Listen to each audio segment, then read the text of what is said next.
Good morning दोस्त। आज हमें पता है जैसे कि सीपीयू की जो डेट है, जो एग्ज़ाम्स की डेट है वो आउट हो चुकी है। उसको ध्यान में रखते हुए आपका जितना भी कोर्स है सीपीयू का यहाँ पर आपको प्रोवाइड किया जाएगा और अच्छे से अच्छे तरीके से उसको आपको सिखाया जाएगा। जितने भी प्रीवियस ईयर के एग्ज़ाम्स हैं आपके सारे सोल्व करवाए जाएंगे, मैथमेटिक्स के और इंग्लिश के।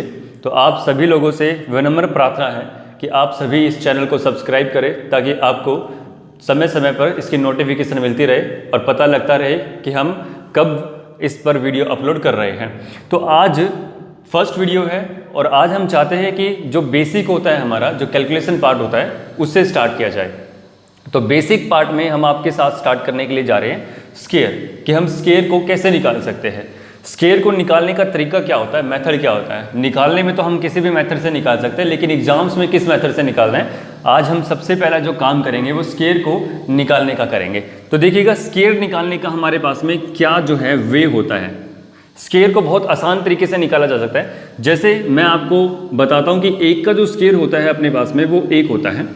अगर हम 2 के स्केयर की बात करते हैं तो वो 4 होता है। 3 की बात करते हैं तो उसका जो स्केयर आता है वो 9 होता है। अगर मैं 4 के स्केयर की बात करता हूँ तो वो 16 होता है और 5 के स्केयर की बात करता हूँ तो वो 25 होता है।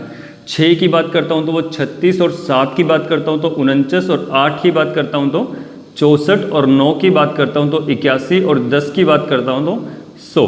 लेकिन जैसे हम यहाँ तक पहुँचते हैं, बहुत इजी होता है यहाँ तक करना हमें, लेकिन जैसे हम इससे अगले वाले पार्ट पर पहुँचते हैं तो हमें कहीं ना कहीं एक दिक्कत का सामना करना पड़ता है, मुसीबत का सामना करना पड़ता है कि आगे का जो स्केयर है हम वो कैसे निकालें।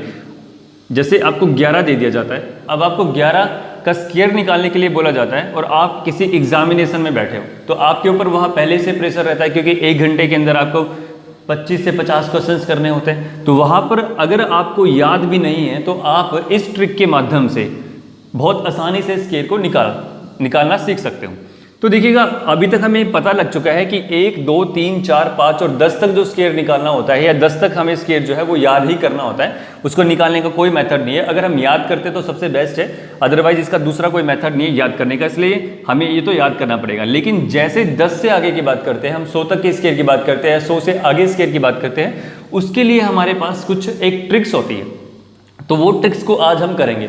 तो हम आपको सिखाने के लिए जा रहे हैं कि वो ट्रिक्स क्या होती है। बहुत इजी है और वो किसी भी स्केयर को निकालने के काम आ सकती है। जैसे मैंने आपको बताया, अभी आपको पता है कि 11 का स्केयर निकालना है, तो मुझे पता है कि आपके पास एक फॉर्मूला होता है a + b का होल स्केयर। इसका मतलब क्या होता है कि अगर मैं a + b का होल स्केयर को, अगर मैं इसको ओपन करता हूँ इसकी ब्रैकेट को, तो मैं निकालता हूँ a का स्केयर प्लस b का स्केयर प्लस में 2ab। ठीक है, तो देखो सबसे पहले मुझे एक काम करना है, a का स्केयर और b का स्केयर। मेरे पास में ये 11 जो है ये मैंने a माना और ये मैंने b मान लिया। क्या मान लिया? a मान लिया और ये मैंने b मान लिया। तो मुझे करना एक काम है कि जो ये 1 है और ये 1 है, अलग अलग है a और b। तो मुझे एक बार तो a का स्केयर करना है और एक बार b का स्केयर करना है। तो एक बार a का जो स्केयर करूंगा वो 1 आएगा, यानी कि a का स्केयर 1 आएगा। और साथ ही साथ देखिएगा हमें कभी भी जब स्केयर निकालना है तो जो लास्ट वाला डिजिट होता है हमारे पास में उसको हमें डबल कर देना है, यानी कि हमें उसका एक पेयर बना देना है। और जैसे हम पेयर बनाने की बात करते हैं तो मैं आगे 0 लगा दूंगा, क्योंकि यहाँ पर केवल मेरे पास में 1 है और इसका अगर मुझे पेयर बनाना है तो मुझे इसके साथ में 0 पुट कर दूंगा, क्योंकि अब 0 आगे पुट कर देता हूँ तो इसका मतलब ये बनता है कि इसकी वैल्यू बिल्कुल भी चेंज नहीं हुई है। अब उसके बाद में यानी कि मैंने लास्ट वाले b का स्केयर कर दिया, मुझे a का भी स्केयर करना है। तो 1 का स्केयर जो होता है वो कितना होता है? 1 होता है। अब उसके बाद में क्या कहता है कि अब 2ab जो है इसके अंदर मुझे प्लस करना है। क्या करना है? 2ab मुझे इसके अंदर प्लस करना है। तो बस इस चीज़ का हमें एक चीज़ का ध्यान ये रखना है कि देखो ये a है और ये b है, या ये a है ये b है। तो देखो 2 से मल्टीप्लाई करना है, 1 और 1 को। 1 को तो 1 से मल्टीप्लाई करूँगा क्योंकि a और b मल्टीप्लाई आपस में होंगे, तो 1 इंटू में 1 तो 1 हो जाएगा। और साथ ही साथ मुझे 2 से मल्टीप्लाई करना है क्योंकि यहाँ पे 2 है।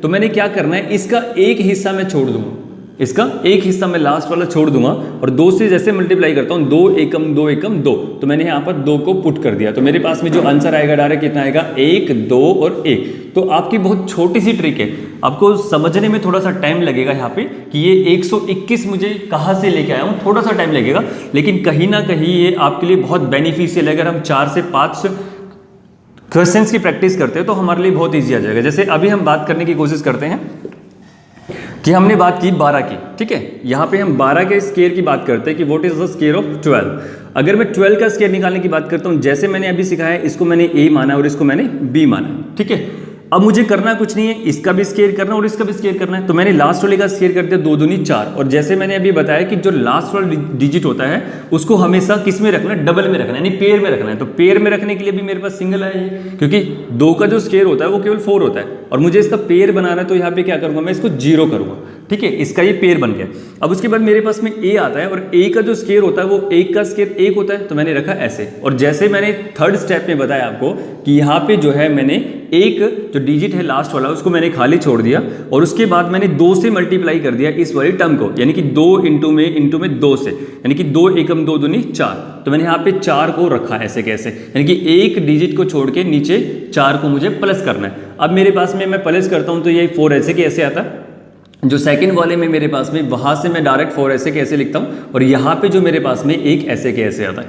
तो हम किसी भी नंबर का स्क्वायर निकाल सकते हैं। इसमें ये नहीं कह सकते कि हम केवल छोटे नंबर का स्क्वायर निकालेंगे, इसमें हम बड़े से बड़े नंबर का स्क्वायर बहुत ईजी से निकाल सकते हैं। देखिएगा, जैसे अभी हमने बात की है इसकी 12 के स्क्वायर की, आज अब मैं बात करता हूं आपको 17 का स्क्वायर कैसे निकालते हैं। बिल्कुल ईजी है, सेम प्रोसेस यहाँ पर लेकर चलना है। देखो मेथड्स बहुत होते हैं, लेकिन मेथड्स ऐसे होने चाहिए जो किसी भी सम के अंदर और किसी भी स्क्वायर को निकालने के लिए बहुत ही सफिशिएंट हो। तो ये जो मेथड है वो इतना सफिशिएंट है कि हमें कितना से मतलब कितना बड़े से बड़ा नंबर हमारे पास में हो, हम इसको आराम से निकाल सकते हैं। जैसे मैंने आपको बताया कि अभी हमने 12 का स्क्वायर निकाला है, अब हम 17 का स्क्वायर निकालने की कोशिश करते हैं। तो देखो ये 7 है और ये 1 है, तो मैंने इसको मान लिया b और इसको मान लिया a। मैंने बताया था कि दोनों का स्क्वायर करना है, क्योंकि मेरे पास में एक फॉर्मूला बताया था a का स्क्वायर b का स्क्वायर प्लस में 2ab। अब इसी के मेथड से चलते हैं। तो मैंने बताया कि 7 का जो लास्ट में निकालते हैं सतु 49। अब देखो इसके अंदर आपको डबल करने की जरूरत नहीं है, क्योंकि ऑलरेडी इसके अंदर क्या है, आपका डबल है। क्या है, डबल है। क्यों? क्योंकि जैसे मैं 2 का स्क्वायर करता हूं तो 2 दूनी 4 आता है, सिंगल डिजिट आता है, लेकिन मुझे इसको डबल बनाना होता है, तो इसलिए मैंने यहाँ पे 0 पुट किया। लेकिन जैसे मैं 7 के स्क्वायर की बात करता हूं तो मेरे पास में 49 आता है, और 49 हमेशा क्या है, डबल है, यानी कि एक पेयर के अंदर है। तो उसके बाद सेकंड स्टेप में आएंगे 1 का स्क्वायर। तो 1 का स्क्वायर कितना होता है, 1 होता है। और तीसरा स्टेप जो मैंने बताया था कि जो लास्ट वाला डिजिट है हमें छोड़ देना है ऐसे कैसे, ठीक है। अब मैंने बताया था कि जो ये नंबर है आपस में इनकी मल्टीप्लाई करेंगे, 7 1 जा 1 और इसको मल्टीप्लाई करेंगे 2 से, ठीक है ना। अब ये 7 1 जा 1 और 7 2 जा 14। अब मैंने 14 को यहाँ पे डायरेक्ट जोड़ देना है। अब मेरे पास में आंसर कितना आएगा, ये 9, ये आएगा मेरे पास में 8 और ये आएगा मेरे पास में 2, यानी कि 289 मेरे पास में डायरेक्ट आंसर आता है, ठीक है। ऐसे ही मैं आपको सिखाने की कोशिश करूंगा नेक्स्ट वाले में। जैसे मैंने बताया कि आप 22 का स्क्वायर निकालने का क्या तरीका निकालोगे, इसी तरीके से किस तरीके से निकालोगे, तो सेकंडों में आंसर आना चाहिए। अब सेकंडों में आंसर निकालने के लिए कैसे करेंगे, अब जैसे मैंने आपको बताया कि 2 दूनी 4 होता है, मैंने लिखा 2 दूनी 4 होता है, और सेकंड जो लास्ट वाला डिजिट होता है उसको हमेशा पेयर में लेके चलते हैं। तो मैंने यहाँ पे लगा दिया 0, क्योंकि 2 का स्क्वायर 4 होता है, लेकिन मुझे चाहिए होता है पेयर के अंदर। अब उसके बाद सेकंड स्टेप में आते हैं ये a के ऊपर। अब इसका स्क्वायर होता है 2 दूनी 4, ठीक है ना। अब मैंने आपको बताया कि 2 और 2 जो होता है उसकी मल्टीप्लाई करनी करती है 2 से, क्योंकि फॉर्मूले में होता है 2ab। तो a और b की तो आपस में मल्टीप्लाई कर चुके हैं हम, अब मुझे 2 और एक्स्ट्रा से मल्टीप्लाई करनी है। 2 दूनी 4 दूनी 8। अब मैंने क्या किया, इसको मैंने सिंगल छोड़ दिया, यानी कि लास्ट वाले डिजिट को खाली छोड़ा, और उसके बाद मैंने इनको मल्टीप्लाई किया 2 दूनी 4 दूनी 8, और मैंने 8 को यहाँ पर क्या कर दिया, पुट कर दिया, ठीक है ना। तो मेरे पास में कितना आ गया, ये 4 आ गया और ये 8 आ गया और ये 4 आ गया, तो 484 मेरे पास में इसका आंसर आ गया।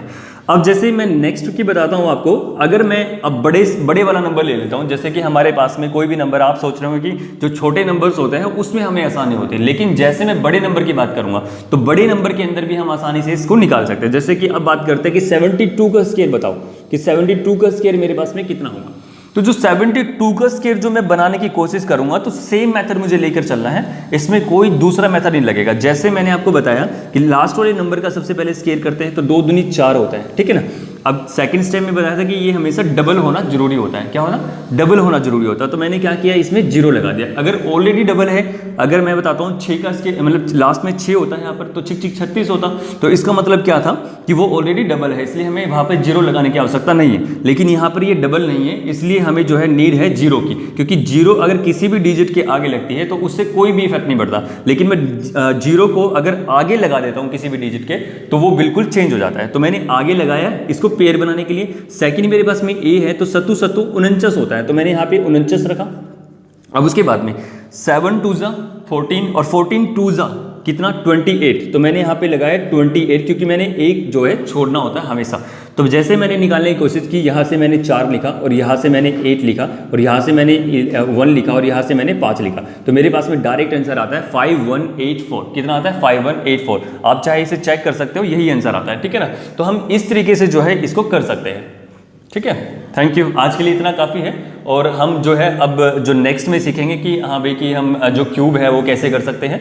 अभी आपको जो है इसकी प्रैक्टिस करनी है ज़्यादा से ज़्यादा। तो आपके लिए होमवर्क है कुछ, तो होमवर्क में आपके लिए क्या क्या है मैं आपको दे देता हूँ। थोड़े से आपको स्केयर घर से करने हैं, अपनी प्रैक्टिस करनी है। तो वो प्रैक्टिस करनी है आपको 27 का स्केयर आपको निकालना है, ठीक है। और आपको 32 का स्केयर आपको निकालना है, 78 का स्केयर आपको निकालना है, 98 का स्केयर आपको निकालना है, आपको निकालना है यहाँ पे 91 का स्केयर। तो आपके लिए जो है ये स्केयर निकालना है आपको, ठीक है ना। इसकी जो है ये आपका होमवर्क है। Thank you.